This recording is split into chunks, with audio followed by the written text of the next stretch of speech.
Ari ibintu Imana yaguteguriye bibitse ahantu mu ijuru rya gatatu. Bisaba ko wewe ugira telechargement ubikwega mu izina rya Yesu. Wabaze imyaka urindiriye, waragiye kubaganga biranga, ariko hari undi ataraza. Bisaba ko ugume ku mavi, ugume ushima, ugume watura, ugume wizera. Haleluya. Iyo ndiho aje abaza kuza marayika bakazikikuza inzu yawe, akubaka intebe, akabyagira. Kwa kushira amaso kugira ntibavuga, shira amaso kwijuru. Ijuru rya kangahe? Apari ya kabiri, ronde rya gatatu. Dusabe Pio asome muri Korino wa kabiri 12 murongo wa kabiri gushika kwa 4. 2 Corinthiens chapitre 12 verset 2 à 4. Ndazi umuntu wo muri Kristo. Ndazi umuntu ari muri Kristo yaduganywe akaja mu ijuru rya gatatu. Ubu hashize imyaka 14. Namba yari mu mubiri simbizi. Canye namba atari mu mubiri simbizi. Umuntu amuzi bizi Imana. Okay, ico Paulo atazi niko umuntu ari mu mubiri cyangwa ari mu mpwemu, ariko Paulo arazi umuntu wari we. Hari unamuzi nga? Ninde uwo muntu? Ninde? Ni Paulo. Kweka tavuga ngo je naragiye mu ijuru rya gatatu, kweka tavuga gutyo. Aciye bugufi. Tukomeze. Mu gatatu. Kandi nzi yukumeza tyo. Nzi yukumeza gutyo. Namba yari mu mubiri. Canye namba atari mu mubiri simbizi bizima. Twavyumvise bandanya. Yaduganywe akajanwa muri paradizo. Haleluya. Je navuze n'umunsi naduganye muri paradizo sinzogaruka. Ndashaka Imana ntinashitse. Igende ukoresha abandi. Yagiye muri paradizo aragaruka. Hanyuma ngo mu paradizo akumva iki? Akumva ibitovugwa. Ivyo umuntu atemererwa kuvuga. Ivyo umuntu atemererwa kuvuga. Uwo murongo wa 4 usomye? Il fut enlevé dans le paradis qu'il entendit des paroles. Uwo muntu murongo wa 2 wavuze gute? Verset 2. Ndazi umuntu wo muri Kristo yaduganywe ajanwa mu ijuru rya gatatu. Gezaho. Mu ijuru rya kangahe? Aramuzi ko ari amajuru angahe? Amavuga ngo yagiye mu ijuru, ngo yaboneye ibyo mu ijuru, ariko nta ijuru rimwe. Amajuru angahe? Kumengo muratinya. Iyo uvuze ko ari ijuru rya gatatu, bisigura yuko ariho irya mbere, hakaba n'irya kabiri, hakaba n'irya gatatu. Cyo gituma amabibiliya amwe cyashaka mu Cyongereza bavuga les cieux, le royaume des cieux, heaven, sivyo? Hariho ijuru rya mbere, irya kabiri n'irya gatatu. Ni vyiza kumengo abantu bashasha babona ngo ni bishasha. Ni vyiza ko tubimenya, sivyo? Ijuru rya mbere ni rihe? Ngira ngire resume gatoya. Ijuru rya mbere ni iri turimwo. Aha tubona ibi byose dushobora kubona amaso. Uravye hejuru ukabona inyenyeri, ukabona ibicu, ibi byose ubona ni ijuru rya mbere.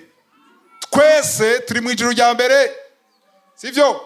Hari ijuru rya kabiri. Ahonye niho hari ubushobozi, turaza kubibona, ubushobozi bw'amadayimoni bwa Satani. Mu ijuru rya kabiri. Amadayimoni munadugira deliverance ari ngaha agenda, n'umunsi turavuga amadayimoni kenshi.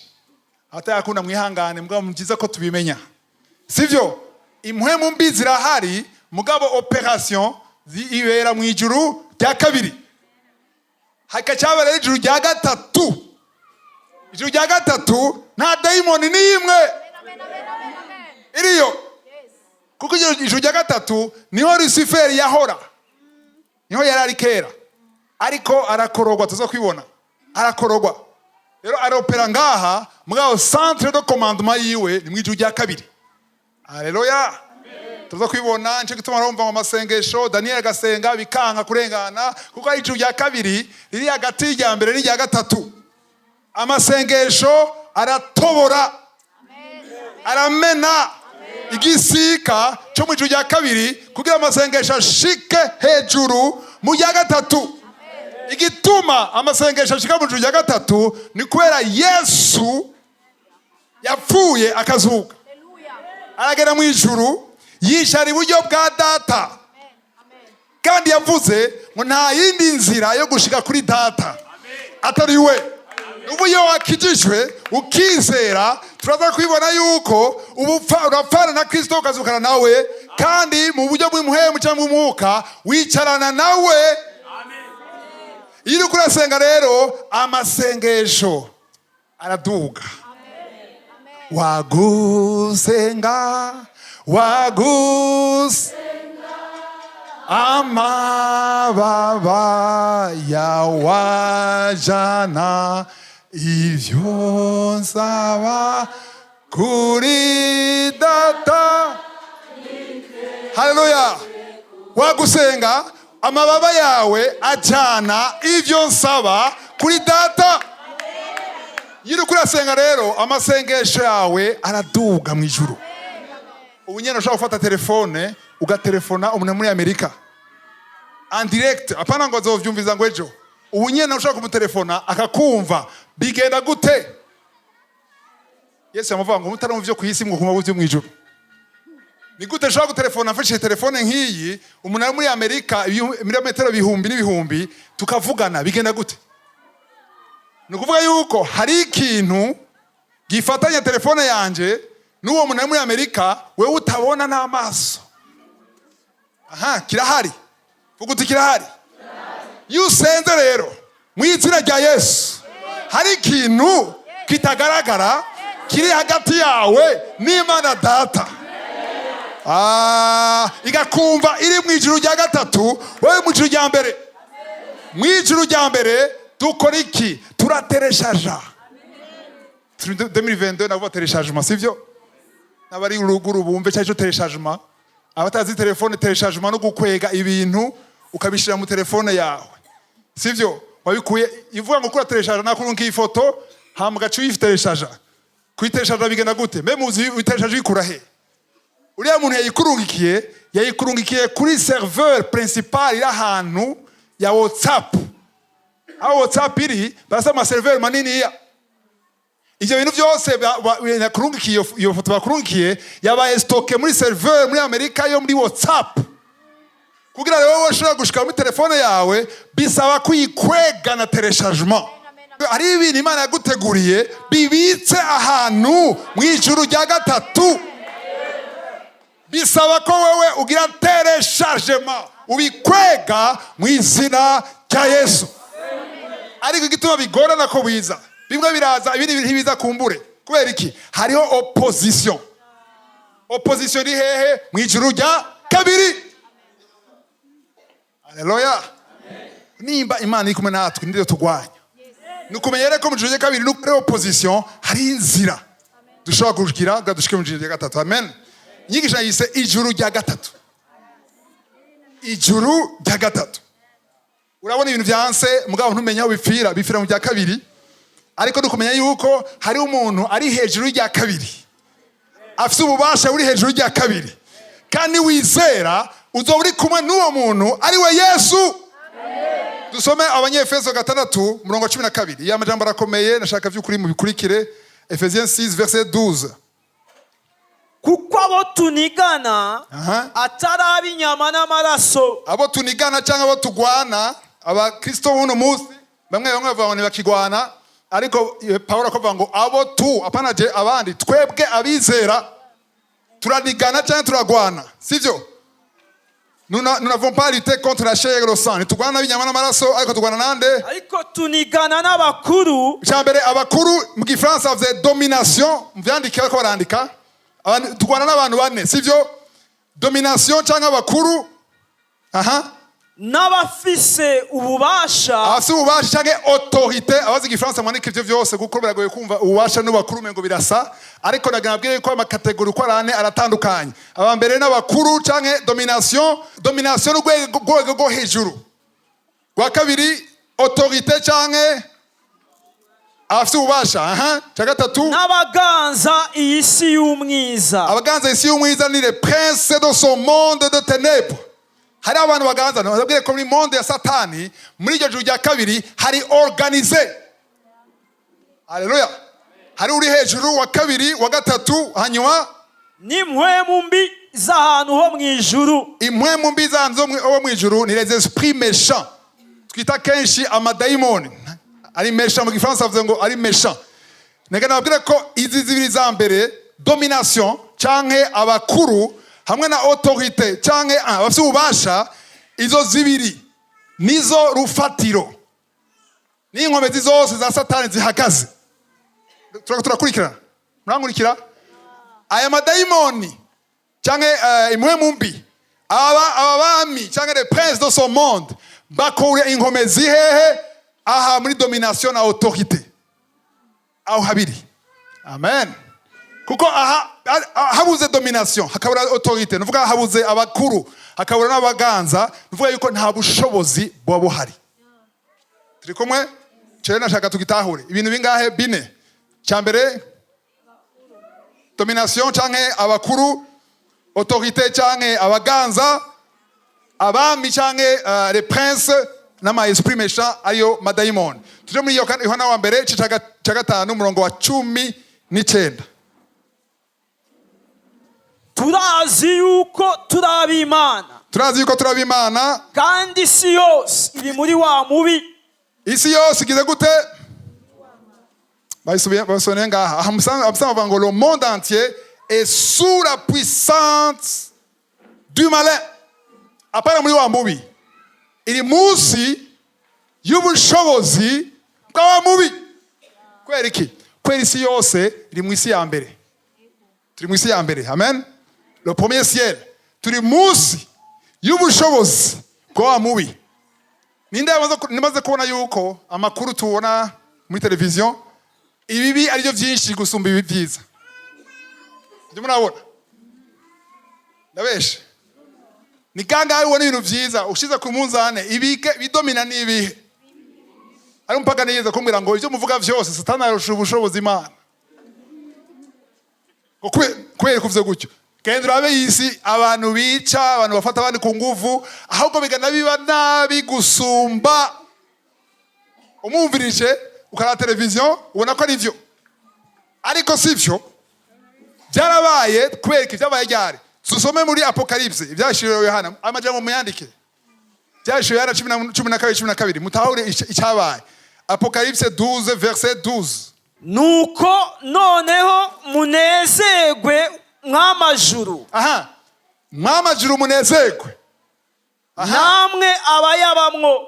Amviriza aya majuru ariko navuga munezerwa, turaza kubona amanezerwa n'abatanezerwa. Abanezerwa ni ijuru rya gatatu. Ariko isi ni kwiye kunezerwa kuko iri mu ijuru rya mbere bandanya. Aha. Namwe abayabamwo. Aha. Ibara risobonwa n'isi n'ikiyaga. Isi n'ikiyaga ngo ni malheur cyangwa ibara. Aha. Kuko umurwanizi yabamanukiye ari n'inzigo nyinshi. Ubise yamanutse n'inzigo nyinshi. Azi ko afise igihe gito. Azi ko afise igihe gito.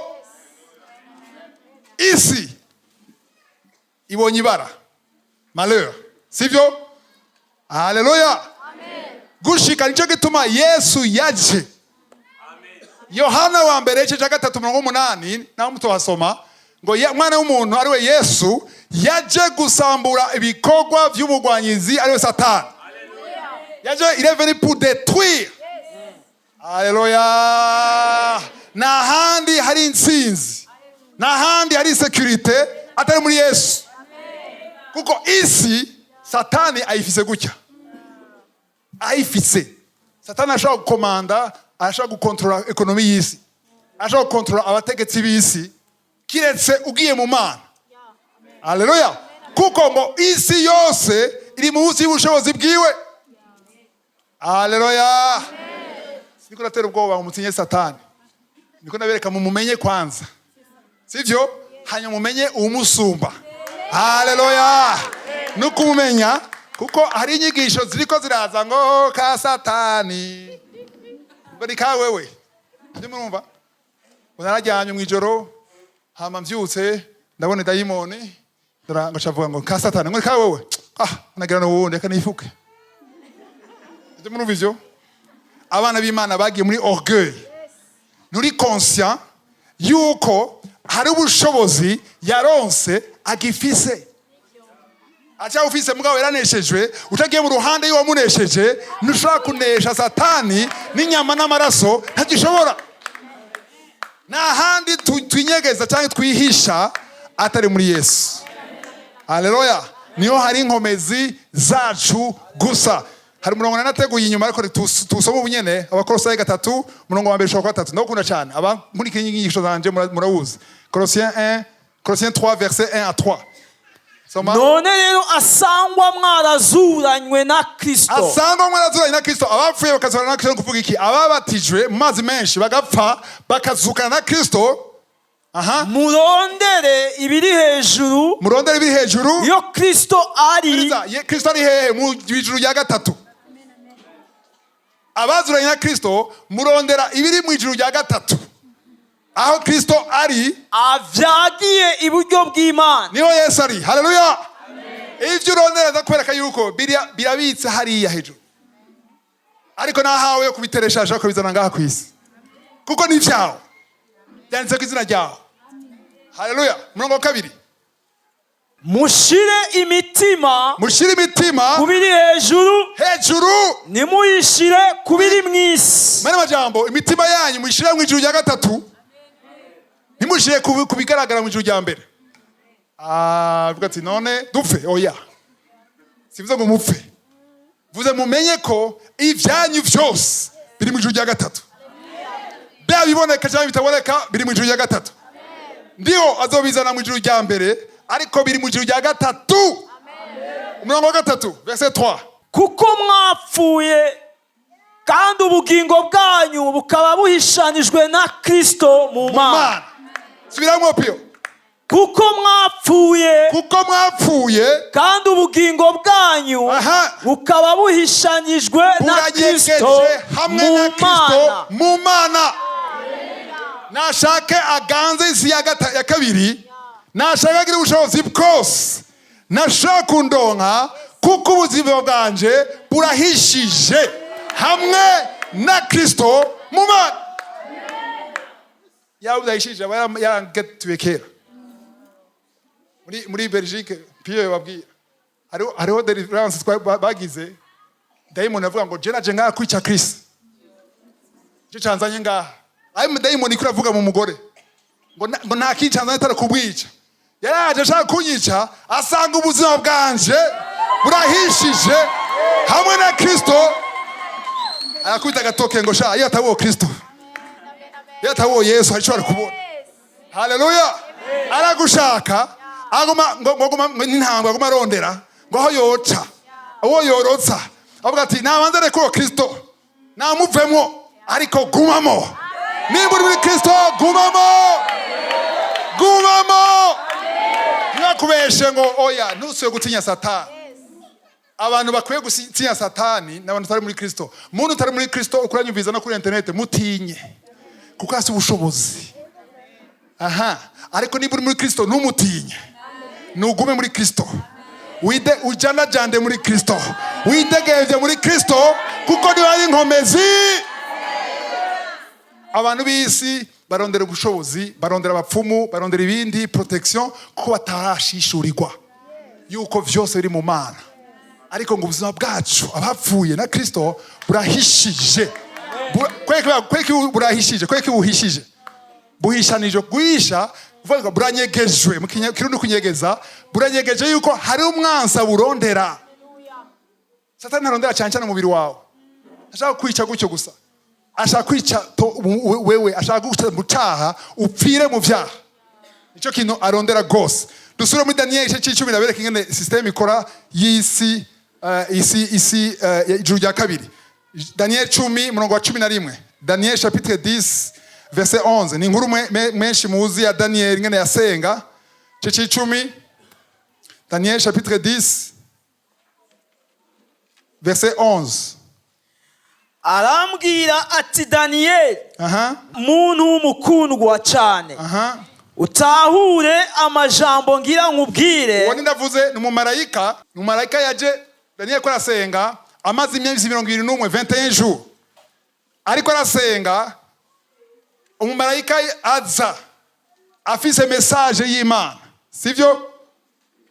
Gabriel aza afise message y'Imana. Nkuko nawe hariho umumarayika yatumwe kubwawe kugukiza kumbura ingwara, kuguha umwana, kuguha ubwenge, kuguha inkomezi, kugukuza. Arahari, ari mu nzira, ariko aho aca mu ijuru rya kabiri. Mu ijuru rya kabiri harazibiye, haragoye, harimo ubushobozi twabonye bune. Harimo abantu b'abakuru, cyane cyane abakuru, les dominations des autorités, force yabo, quartier général, ni deuxième ciel. Ijuru rya kabiri. Uwo marayika yavuye hehe mu ijuru rya gatatu, aje mu ijuru rya mbere, aje kuzana message, aronse barricade, ari bloqué. Uwo marayika rero igitoro ciwe n'amasengesho yawe, inkomezi ziwe n'ugushishikara kwawe, ukushishikara, ukutidodomba, ukubwira Imana, ukutanga, uriko mu inkomezi zo gupersevera. Daniel yako arasenga umunsi wa mbere, arasenga umunsi wa kabiri, indwi yose irahera, 2 semaines zirahera, 20 jours zirahera. Aravuga ati ndazi ko hageze, arapersevera. 21e jour wa marayika wa undi imbere ko 20 jours zigera, umwe wa mbere yaza, Gabriel arananigwa. Umarayika avuye mu ijuru rya gatatu arananiwe kurengana ijuru rya kabiri. Ari mubizi ivyo nibishasha kuri bamwe bamwe, kwera vyerekana yuko amarayika ntibanganye inkomezi, baratandukanye. Umarayika rero ngiswe na ndiho araje ahuye na opposition muri deuxième ciel, ijuru rya kabiri, baramuresista, les dominations, les autorités ziramuzibira, kwera Daniel atahagaritse. Haleluya. Kwera atacitse inguvu, kwera yagumye yisonzesha asenga, yagumye ahamagara Imana, byanse bikunda, yiyugaranye, yambaye amagunira, ari mu minyota. Ejo nzokwambara amagunira ngo uje minyota. Turi isezerano rishasha, sivyo? Isezerano rishasha nta magunira, nta minyota, ariko uraca bugufi, sivyo? Ntushaka kwambara iminyota ntacu ngorane, ntushaka kwambara ibingunira ntaco vyonona, muga ntaco bihindura mu kwizera kwawe cyangwa mu nyishu Imana iguha, sivyo? Ariko ara persevera. Imana avuga ati una mukozi wanje, nubwo Gabriel niwe ndafise abaruta Gabriel. Haleluya. Wibuke yuko bavuye mu ijuru ni 2 tiers basigaye, siko hakoretse 1 tiers. Siko mubizi. Lucifer ariwe Satani mutinya, yari umumarayika akomeye ahimbaza Imana, sivyo? Hamagira ubwibone, arakoroka. Akemere gukoroka zinijana, aragira rebellion. Rebellion yatanguye mu ijuru, yatanguye ku isi. Agira rebel, arakoranya abamarayika, bamwe bamubwira ati iku niwijana niwipfana, abandi ati sha kandi sha ko kwicara ku ntebe y'Imana. Baragwana, heureusement Imana ishimwe, babiri kuri batatu, 2 tiers bagumye ku ruhande rw'Uhoraho. La majorité iri ruhande rwa ndiho. Évidemment baratsindwa 1 tiers, bakubita umugere barakoroka bose, hasigara 2 tiers. No musa adukorera ni 2 tiers. Rumva arabizi nanyene ko ari minorité kandi arushwa. Nico gituma ibihangange vya mbere byagumye ku ruhande rwa ndiho. Harimo witwa Mikael n'abandi, iko birivuga n'abandi ameze nkawe. Muri abo bose nta numwe yakurikiye Lucifer. Rero Lucifer yari yanezerewe Satani ngo yazibiye Gabriel. Aturahumbasha, ndafise abandi bamuruta. Ko wagumye ku mavi, ko wagumye uvuga amajambo meza, kutidodomvye, kutamvuye ko, ndafise uruta Gabriel. Acha hindukira ndiga Mikael nashize. avozora genda umukubite umwereke uwo niwe. Yaraje Gabriel, Mikael nta na effort yagize nini yase ati mbe wamenye uwo ndiwe uranyibuka ukiririmba nari haje uranyibuka toka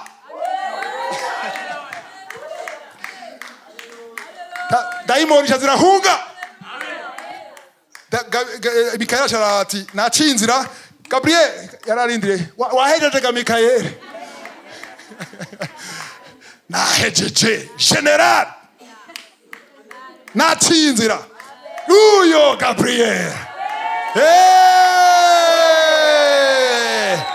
Gabriel wawe niyananirwa hariho Mikael azoza, ariko bisaba kukomeza kupersevera kutitiriza kutidodomba kuwizera ko watura amajambo mazima niyazotobora kugira Gabriel ashike.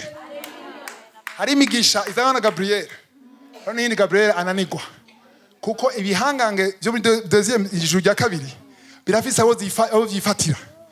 Kumbure yakuzaniye arifatirwa, ariko ni wa persevera azorondera hanfo, hazoza uwundi amushigikira amushobose.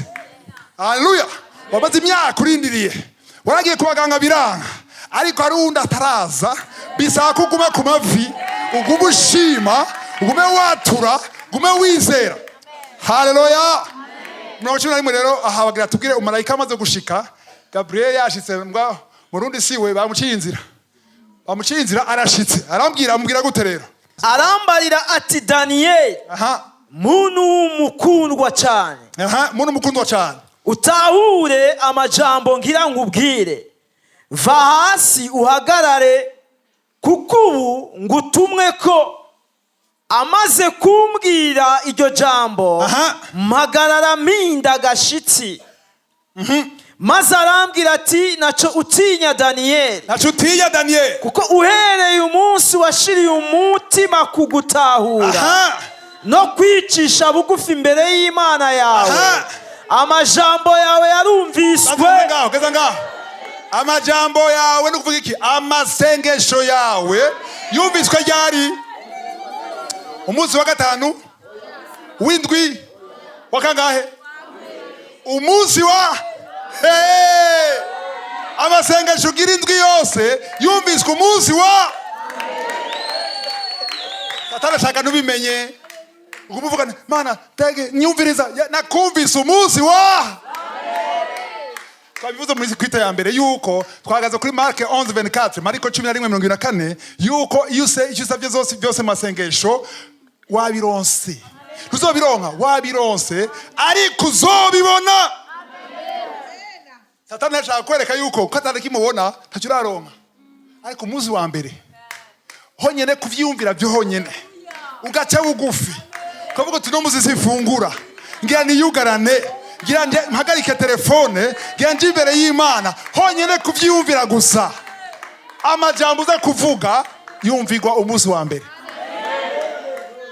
Mashaka kuva yuko yumviwe umunsi wa mbere, ariko arananirwa kurengana kandi yarumviwe ariko vyanzwe arengana. Kubera iki? Hari opposition nini, ariko nayo haba ukwingana kose ni watitiriza ni wakomeza ni wanga kuvya abantu bavuga bagutwenge bavuga ibyo bashaka, ariko ukomeze kuko wizera kw'Imana atari umwana w'umuntu wabeshe. Ibyo yasezeranye abishitsa, afite ubushobozi bwo gushitsa ibyo yavuze. Nicyo gituma tuviza abantu amaso yawe ivyimviro vyawe nubishira ku isi ya mbere, kuko isi ya mbere iraca intege. Isi ya mbere ivugamwe amajambo urashobora kuba bakuraba gusa bakuraba. Umaze igihe ugize mariage bakora kuraba hogari yabo gusa, mu isi ya mbere yagushira hasi. Ariko wowe wizi bashaka yakurabe ivyumviro vyawe ntiri ku isi ya mbere, biri ku isi ya gatatu. Kuko uzi ko mu isi ya gatatu umunsi wa mbere wasenga waramaze kwishugwa.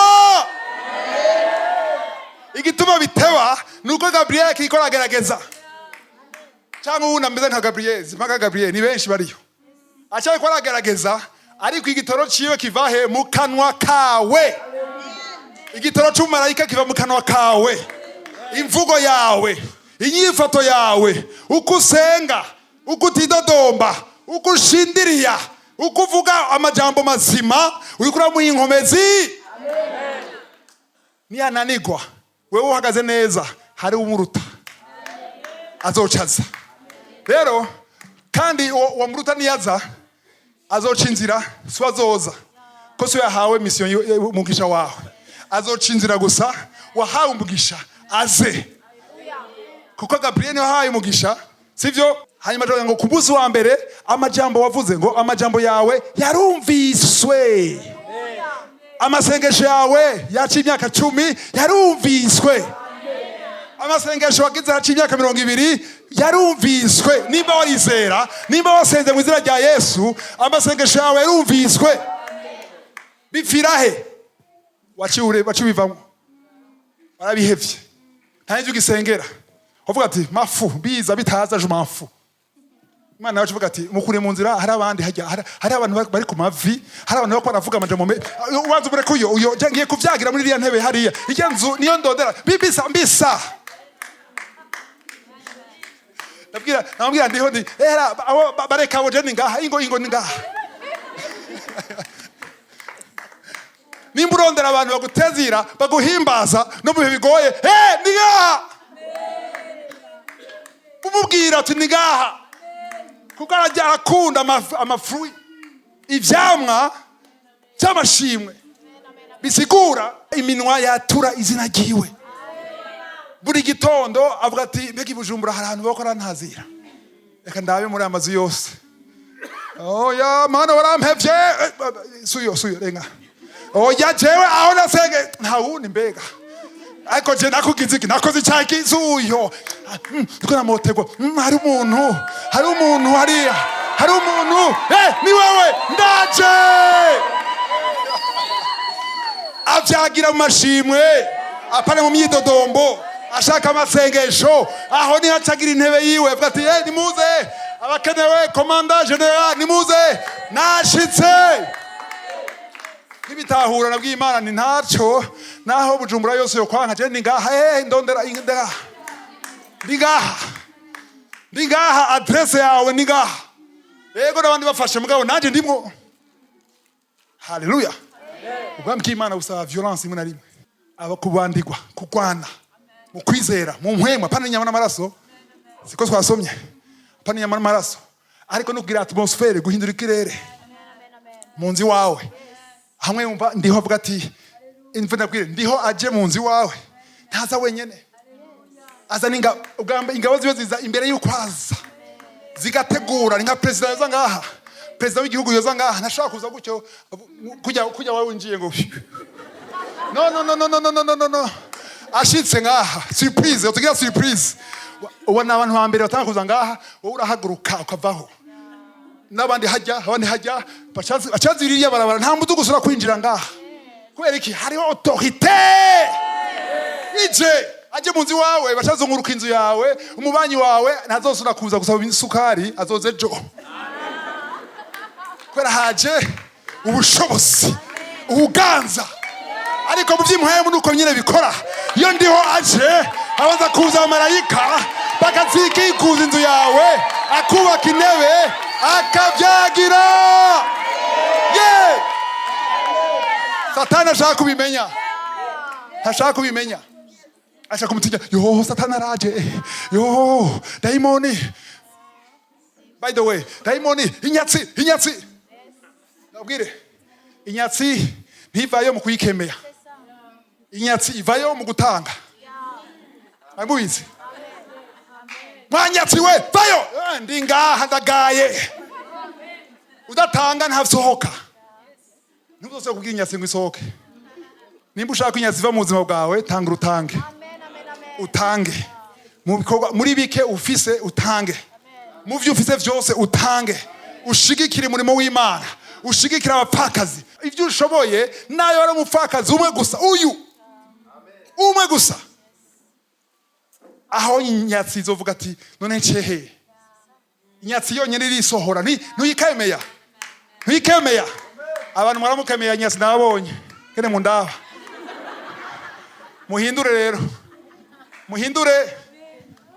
Je nta namwe nkemeye inyatsi, ntazo kwesha ngo uri gisuma uri kuri bimana yo ni terabwoba tanga gusa n'umutima unezerewe ngo uvomera zogera gute no kwigurukana inyatsi no kuvomera abandi nta kindi ndavuga muri kwita ya mbere oya ngo urumva jewe ni mutange mwebwe sha mufisa buzi bwiza jewe amafaranga mpembwa ntashikana rotrante na n'umwana umwe ntaja kwishuri nari babiri uwundi se muri Minerval ikosa ryande niryo kubura ubwenge sigimana kuko urumva hari abantu bahembwa imyene uhembwa bafite abana batatu biga ku ishuri ryo nyene kandi babarihira kubera iki oya iryo shuri nyene biga ku rindi shuri riri munsi y'iryo yabo bawe ariko bashize abana aho bashobora kuriha wewe wagiye kubashira ahantu bavuge wabuze ubwenge kandi birivuga ngo batagira ubwenge bagire gute awusabe urahabwa sivyo kuko urumva ufise ubwenge ugendera kuri nivo uriko au nimba udashoboye kugura imodoka genda n'amaguru shima Imana kuri bisi kuyironka utayibura nimba ushobora kuronka imoto shima Imana kuri iyo moto nimba aho ugeze tanga ivyo ushoboye korera ku vyo ushoboye ushima Imana kuri iyo nivo uriko nimba ushobora kuronka credit y'imodoka ariko iyo mafaranga zo kwishura ayasigaye agatunga umuryango ntimusonze nta kibazo sivyo ariko ntugende gufata credit y'imodoka abana bawe bashikwe n'inzara uri amatanga kwera imodoka iyo modoka izokumarira iki umwana wawe ashonje aje imaze uragara nyene muri Kinshasa bavuga ngo rukino na jamais chaud hashushe 40 degrés veste akwita ceinture ya $100 ankinoa arashonje arabusa ntube gutyo sivyo karagaciyemo sivyo tubanda tuzovyigisha ivya bashaka kundeturna ngo birakenewe ko tubivuga sivyo birakenewe ko wiga kuba kuri nivo yawe ico dukuyemo uno munsi ntuzosore gukemeya inyatsi ni naka ni tantine ni agramere araturoga no afisa haca wamucira inzira arinjira nyene inyatsi nimutanga muri bike ufise n'umutima unezerewe ukabigira ubuzima nashaka wari umupfumu wa mbere nashaka wari Lucifer wenyene n'amahemba ze ntashobora kwinjira paske wagize principe y'Imana satani arashobora guhagarika ntatanze igira 10 accident wayigize none abandi bagira accident wizeye accident wizeye ko nagwara bazogwara nyene araba igije wizera n'icyo kwega kweka wizera ivyo shira amaso apara kushira amaso kuvyo bavuga shira amaso gwijuru ijuru rya kangahe apara ya kabiri zo kunonzora ronde ya gatatu ya kabiri akazi kajyo nukuzibira iva mu ya gatatu hakandi kazi kajyo kugira bishika ijuru rya mbere duze waheje kwisoma amasengesho yarumviswe kandi ayo majambo nyene niyo anzanye nikimuzanye ayo majambo bisigura ayo masengesho cyo gutuma mu gusenga ifo kuvuga azababwira ati ntacu Imana irumva no mutima vuga ko kuvuga simagusemerere nawe uvuga buke nka Hana sivyo uvuge mugabo uvuge gore ubushobozi mu kuvuga Imana byeze kera ati vuga kuri magufa vuga hari ikintu uvuga gisohora kiretse taje ufise ari kuri fise muri Muheburayo 13:15 Hebreu 13:15 bavuga ngo mutanki mazi apana cyo kongorera cyo gukonfesa cyo kwatura izina ry'Imana kuko ni vy'Imana binezera sivyo ayo majambo nyene wana majambo ayo masengesho niyo agize gute niyanzanye amasengesho arakwega amasengesho arakogota amareka abandiho mugasi yose hari amasengesho yo kwidodomba ayonye akogota nde ivyo mu ijuru rya kangahe mwabitahuye amasengesho yo kwidodomba kwega abamarayika mu ijuru rya kangahe rya kabiri abo naho ntaho dukeneye aya kwega bo mu ya gatatu n'amasengesho yo gushima yo kwatura amasezerano y'Imana yo guhagarara mu kwizera aya kwega abamarayika mu ijuru rya gatatu iyo mu ijuru rya gatatu nabo hari igihe basanga hariho blockage nini cyane bigasaba ko bagwana sivyo murongo wa 13 somo wa 13 ariko Segaba w'ubwami bw'Ibuperesi yamaze iminsi 21 andwanya hanyuma Mikayeli umwe wo mu bagabisha bahambaye umwe mu bagabisha mu general umwe nuvuga ko si Mikayeli wenyine azozi wawe nimba Mikayeli ari kwa Piyo hari unameze nka Mikayeli quelque part mu ijuru ya gatatu azorungikwa uzovuga ngo yo Piyo yamutwaye kanindire aheze na Piyo baruzuye amamiliyari umwe mu bagabisha bahambaye aza kuntabara bavuze ngo bahambaye hari ababaye hari ba Gabriel hari lieutenant commander capitaine colonel major general bivana n'umutwaro n'isezerano ryawe hari isezerano zisaba aba petit joueur cyangwa sous-officier caporal genda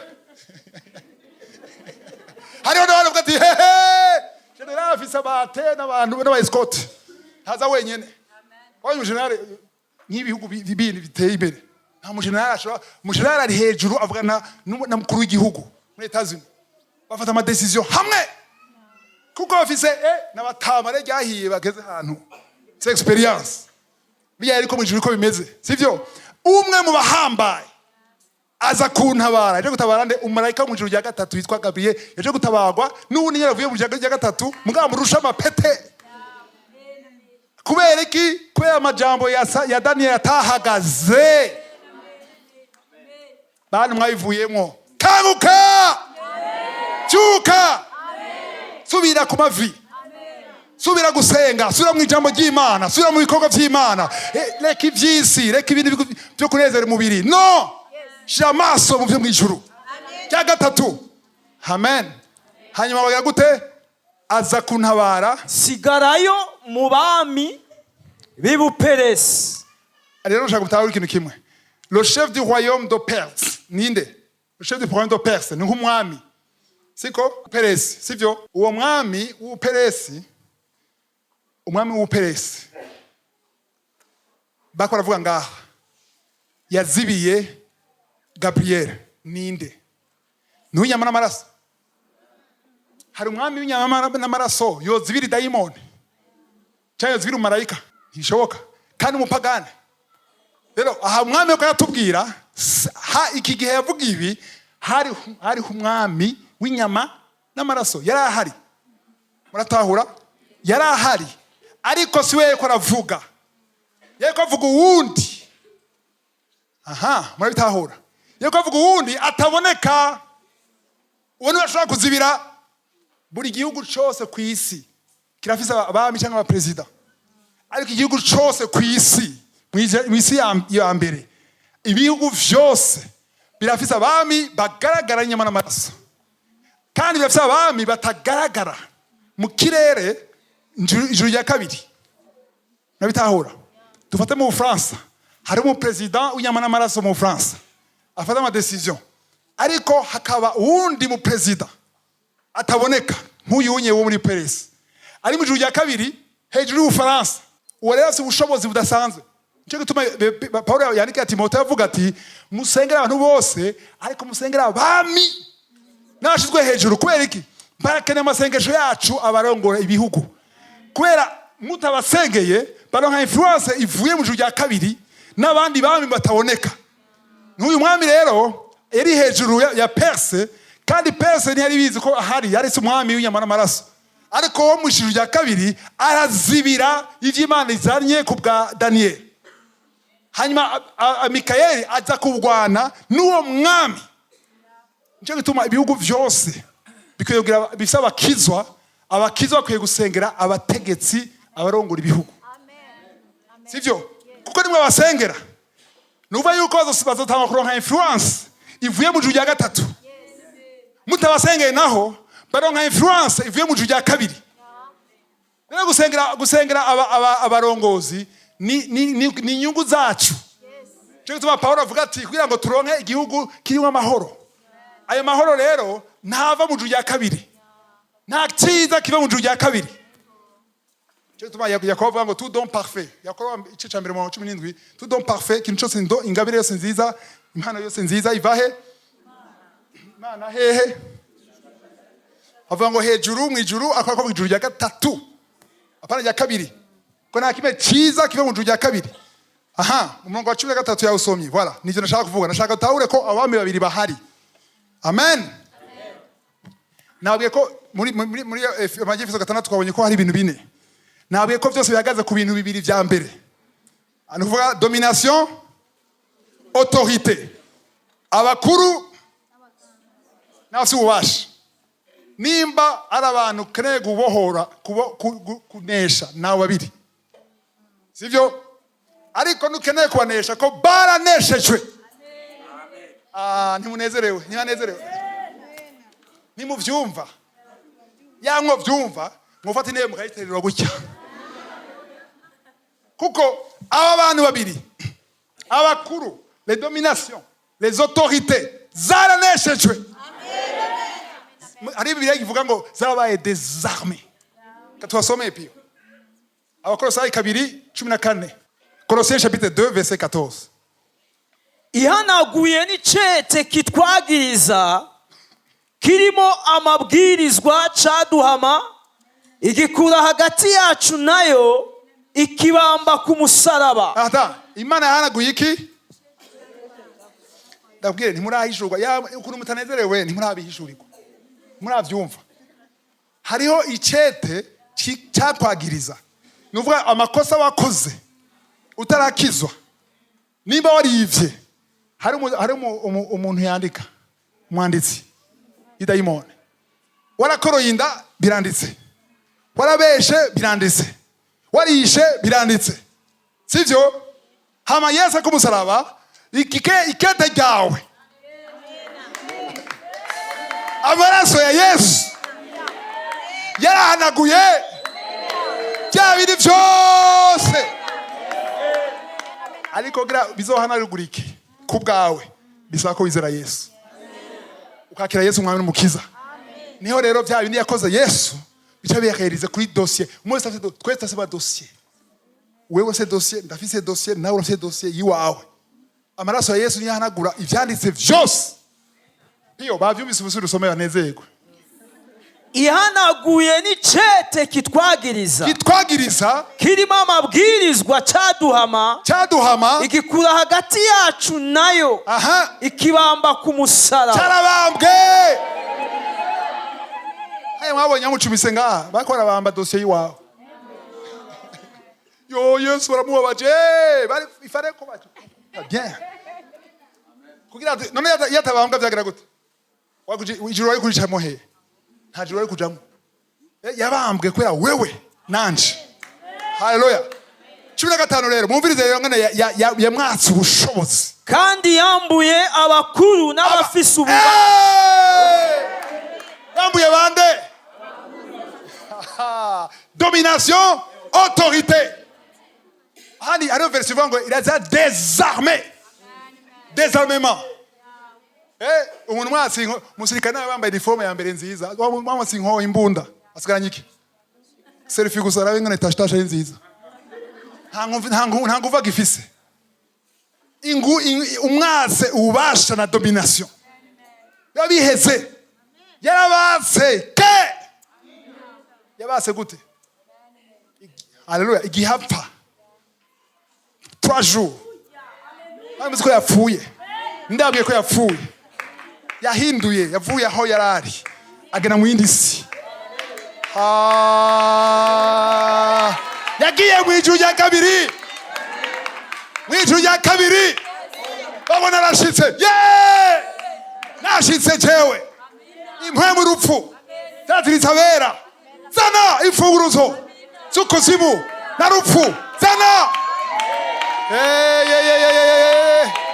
Yarabatse imfunguruzo z'urupfu na kuzimu.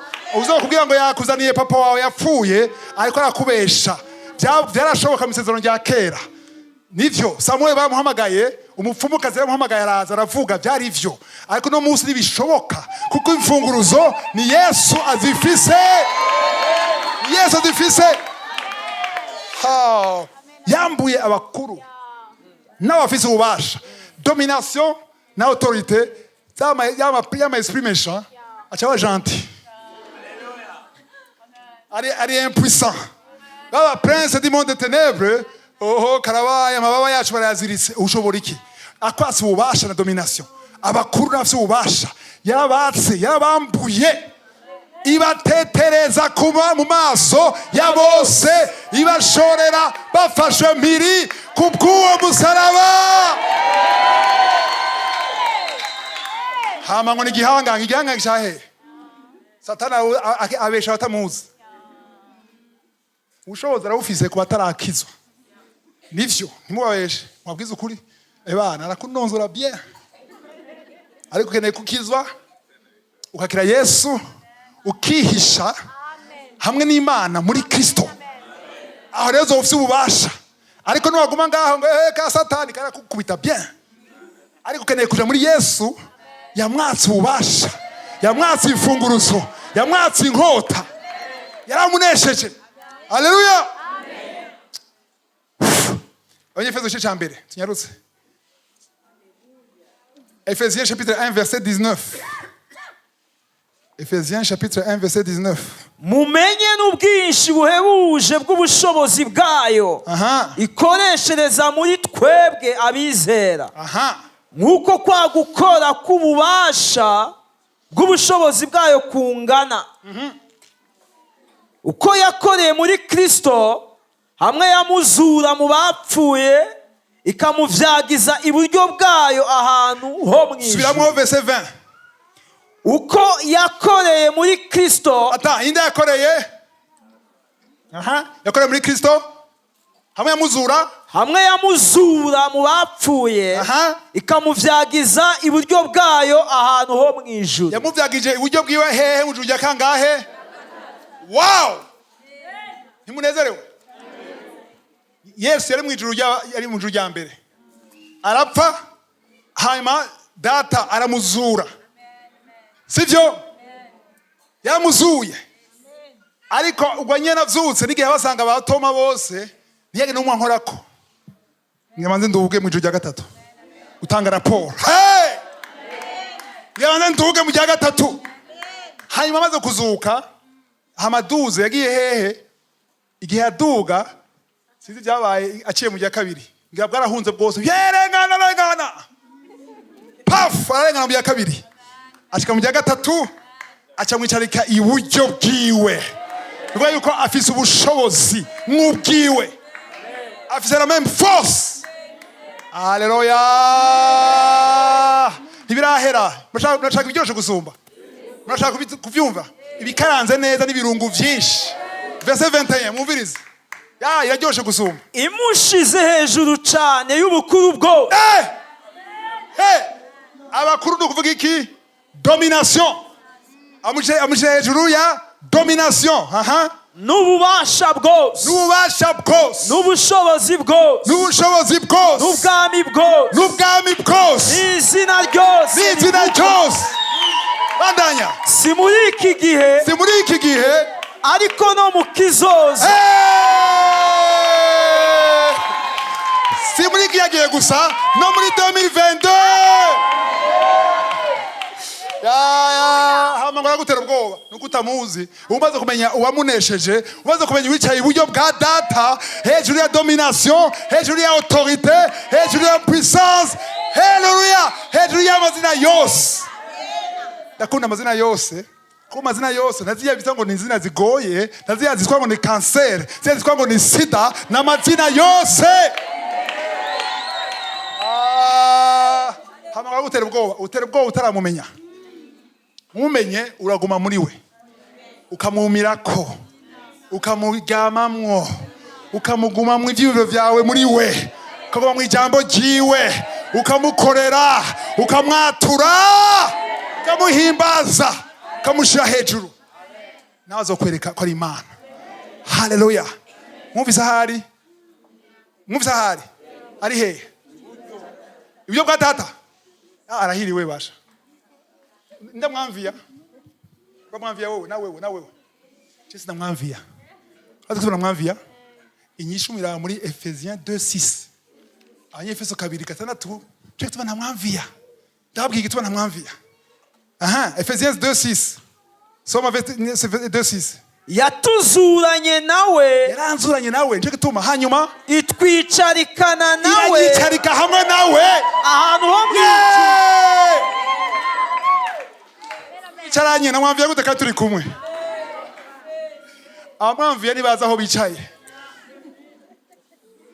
turi kumwe na Yesu abapfuye bakazuka bari kumwe na Yesu nico gituma yo senze biranyaruka ko turi kumwe hari abantu basenga bikaza guca muri deuxième ciel ngo pouf kwera iki connexion yayi nta connexion hari ariko mwicaranye yicaye iburyo nani yicaye hehe hamwe nawe mana majambo nimba ndi kumwe nawe turicaranye na data mwavyumva ivyo bintu iyo usenze uri muri Kristo warakijijwe isengesho ryawe rirashitse umunsi wa mbere amen umunsi wa mbere rirashitse ariko hari igihe biteba kugarukushika inyishu igisubizo kirashobora guteba ariko bivana na wewe kandi kiri mwomenya uko giteba uko gira agaciro niko giteba amwavyumvise navuze ndabisubiremo ntibashatse kubyumviza ko mwikawusha mudasize mu matwi intoke ndagisubiramwo niba witeze igitangaza gikomeye ni ukuvuga yuko abakugwanya nawe nyine barakomeye ariko nuhagarara neza ukabandanya usenga abakugwanira nabo bazana renfort zikomeye kugira umugisha wawe ushike kandi usengere mu kuri usengere mu kugororoka nuwe muzima bw'ivyaha ushaka kwisonzesha uri umunyavyaha uri umunyamusambanyi ça ne marche pas imana irera nawe ukwiye kwera hari ikintu kikwagiriza wihane uhagarare mu kuri negije wikwagiriza byafuzwe mugabo bisaba ko wihana kugira bifutswe haleluya Bwana asifiwe nyigisho rangi haleluya ijuru rya kangahe niwashikayo ntuzoveyo ugumeyo baratubona tugenda ngaha dutsitara ngaha n'amabuye mugabo turi mu ijuru